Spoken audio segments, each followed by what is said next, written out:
aquí la Menda, donde la veis, nació en 1995, lo cual me coloca en una situación incómoda, que soy demasiado mayor para ser Zoomer, demasiado joven para ser Millennial.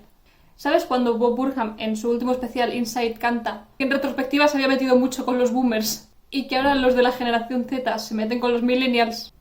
Esa canción entera, el trozo más relatable de todo el especial. Realmente qué maravilla de cosa. Llevo todo el verano con las canciones y tenía que meterlo de alguna manera, ¿vale? O sea, gracias Bob Burnham por poner la banda sonora de mi verano de 2021. CEO entrepreneur, born in 1964, Jeffrey Bezos. Pero realmente, solamente porque llevo la raya a un lado, yo creo que se ve que soy millennial.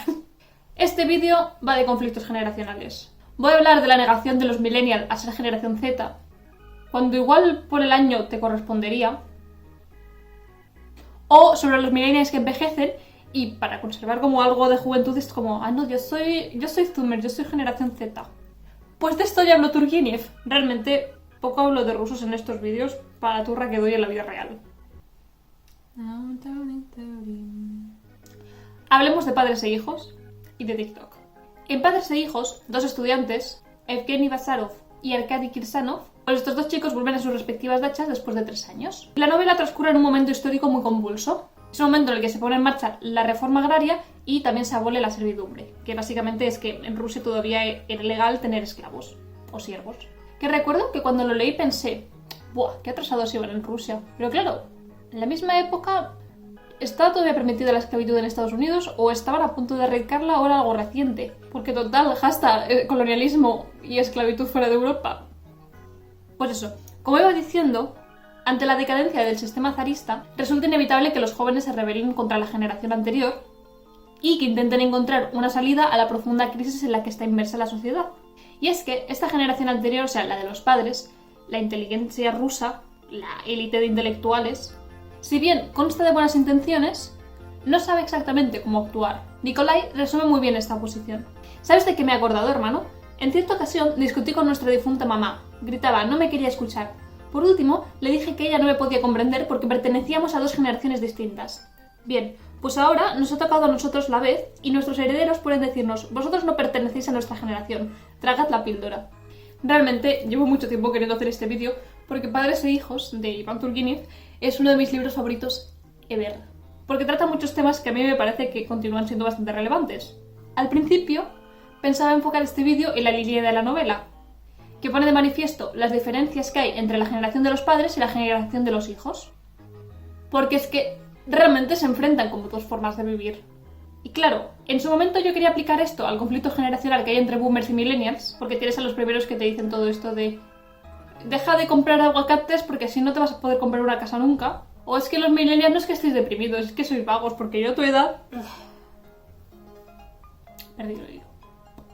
Pues un choque generacional similar al que tienen millennials y boomers se ve entre los personajes de Bazarov, el millennial, y Pavel, el boomer.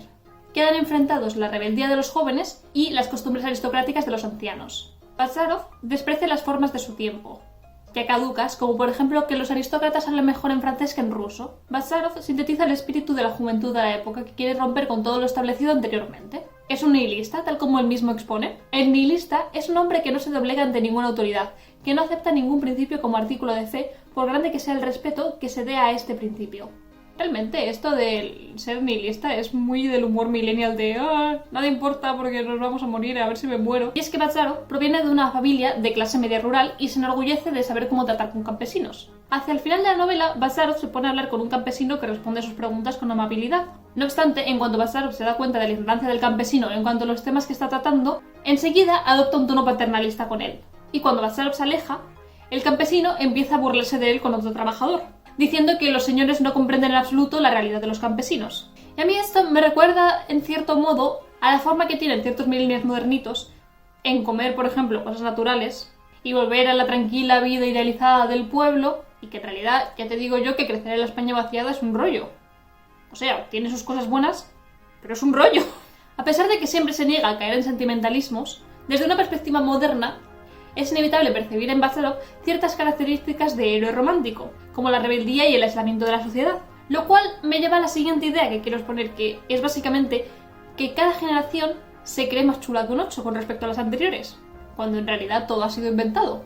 Bazarov actúa aparentemente de forma fría y calculadora, desdeñando cualquier impulso pasional y ocupándose solo de la ciencia y sus experimentos, pero en el momento en el que se enamora de la cínica princesa Ana, su actitud cambia radicalmente. Por otra parte, tenemos al otro protagonista, Arkady, que es un ferviente seguidor de las ideas de Bazarov. En alguna ocasión lo tilda de discípulo. Esta influencia es tal que el propio padre de Arkady, Nikolai, se sorprende cuando, al regresar, su hijo expresa cierto interés por la hacienda. Es evidente en ambos jóvenes este sentimiento de superioridad con respecto a la generación anterior. Arkady se siente así hacia su padre. Un sentimiento de indulgente ternura hacia su bondadoso y blando padre se mezcló con la sensación de cierta superioridad y la Hago estos vídeos sin gafas y no veo nada. Un sentimiento de indulgente ternura hacia su bondadoso y blando padre se mezcló con la sensación de cierta superioridad y le inundó el alma. Déjalo ya, por favor, repitió otra vez, alegrándose involuntariamente de la sensación de su propia cultura y libertad. O sea, sensación total de ok, boomer. El personaje de Nikolai, el padre de Arkady, sintetiza perfectamente la actitud de esta generación anterior en una situación nueva. En la novela, como ya he mencionado, se ha abolido recientemente la servidumbre y Nikolai intenta adaptarse a esta nueva situación. Es que desea por encima de todo ser moderno e instaurar medidas innovadoras, pero por el contexto en el que se ha criado y su propia educación, le resulta imposible. A Nikolai le nombraron juez de paz y se afana con todas sus fuerzas. Pronuncia largos discursos, pero con todo, a decir verdad, no satisface en absoluto ni a los aristócratas instruidos que hablan de la emancipación, ya con cierto chic, ya con cierta melancolía, ni a los aristócratas incultos que censuran con acritud esta emancipación. Para unos y otros es demasiado blando. Y ya temprano en la narración, Nikolai es consciente de las diferencias que hay entre él y su hijo, principalmente al encontrarse Arkady con Fenichka, una criada que era sierva con la que Nikolai ha tenido un hijo. Al principio, Arkady, a pesar de sus ideas modernas, se indigna con su padre al ver que no se ha casado con ella, en un primer momento. No obstante, luego rectifica. No es desde ese punto de vista como considero que mi padre no tiene razón. Considero que debía haberse casado con ella. ¡Ajaja!, exclamó tranquilamente Bazarov. Mira que somos generosos. Todavía le das importancia al matrimonio. No me esperaba yo eso de ti. ¿Pero qué esperar? Fenichka hasta hace poco era una sierva, era una esclava. Y no puedes cambiar como siglos de mentalidad en un solo momento. Es absurdo que le dé vergüenza. En primer lugar, ya sabes de qué forma pienso. A Arkady le resultaba muy grato pronunciar estas palabras. En segundo lugar, ¿acaso debo provocar ni un ápice de molestia en tu vida, en tus costumbres? Además, estoy seguro de que no has podido hacer una mala elección. Si le has permitido vivir contigo bajo un mismo techo, quiere decir que se lo merece. En todo caso, un hijo no es un juez para su padre, y yo menos aún. Sobre todo para un padre como tú, que nunca y en nada cohibió mi libertad. Al principio, la voz de Arkady temblaba, se sentía magnánimo y, sin embargo, comprendía al mismo tiempo que estaba dirigiendo a su padre algo muy parecido a un sermón. Pero la música del propio discurso suele influir grandemente en el hombre, y Arkady pronunció las últimas palabras con firmeza, incluso produciendo efecto. Demuestra un auténtico cambio en los tiempos que Nikolai, al final de la novela, se case con ella. Que es algo que a nosotros nos puede parecer que es un paso atrás, porque el matrimonio lo vemos como algo caduco. Nosotros, plural majestático. Pero claro, en la época era una forma de darle legalidad al asunto y darle derechos a una mujer que hasta hace no mucho era una sierva. En oposición con estos tres personajes que apoyan el progreso, nos encontramos con Pavel, el hermano de Nikolai, que proviene de la más tradicional aristocracia. No desea que nada cambie y representa el régimen caduco. Su pasado en la corte cuenta incluso con una historia romántica de las que censura Bazarov. Pavel es un auténtico occidentalista. A pesar de vivir en el campo, va vestido con la última moda inglesa y no deja de intercalar anglicismos en las conversaciones. Pavel es un poco aguñado, la verdad. Es un libro muy chulo, es que mira que hay temas. Porque es que es eso, que Turgenev, a través de varios personajes, te hace testigo de este enfrentamiento que había en Rusia entre lo que es la ideología europeísta y rusófila. Es el contexto de una inteligencia rusa, humillada después del fracaso de la guerra de Crimea, pues es consciente del retraso del país, y por eso se vuelca en una modernización de este. He estado hablando así un poco de jajas de que padres e hijos es un enfrentamiento entre millennials y boomers, pero en realidad se puede llevar este mismo enfrentamiento a la enemistad que existe entre millennials y zoomers.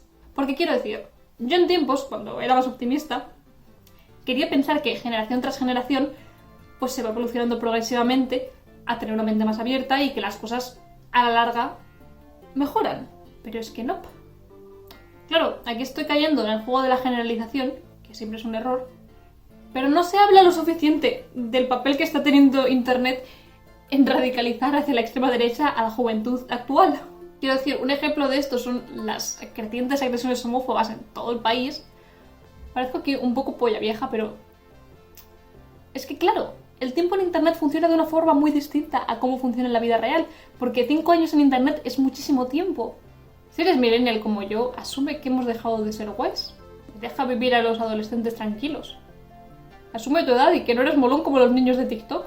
Pero es que es eso, que tampoco te metas con ellos porque dan todo el repelús, porque quiero decir... tú tenías 20. Bueno, yo tenía 20.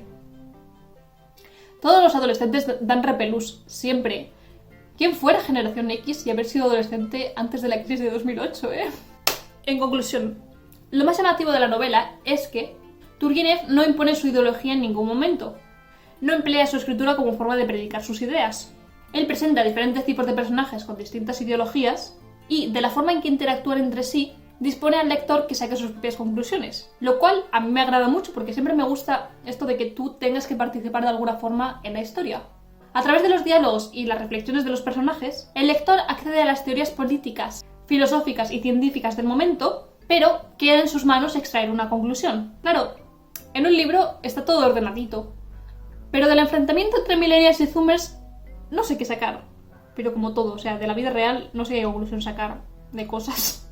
Quizá que cada generación se cree lo más guay del Paraguay y que es muy fácil pensar que el progreso es una cosa que va evolucionando ordenadamente. De cada generación se espera que sea un poco más progre que la anterior, cuando en realidad la historia avanza muy lenta. Y esto es algo que aparece en Padres e Hijos. Arcadi se cree súper progre, pero cuando ve a su padre que tiene un hijo con la criada, con la sierva, y no se ha casado, se indigna mucho. Cuando en realidad con esta actitud su padre demuestra que es más progresista que su hijo. Me da mucha curiosidad pensar en qué cosas, que ahora me considero como bastante abierta, en 20 años vas a ser una mentalidad súper caduca y vas a decir y deja de quejarte de los zoomers en TikTok y que se lo pasen bien, mientras no sean nazis. CEO entrepreneur, born in 1964, Jeffrey Bezos.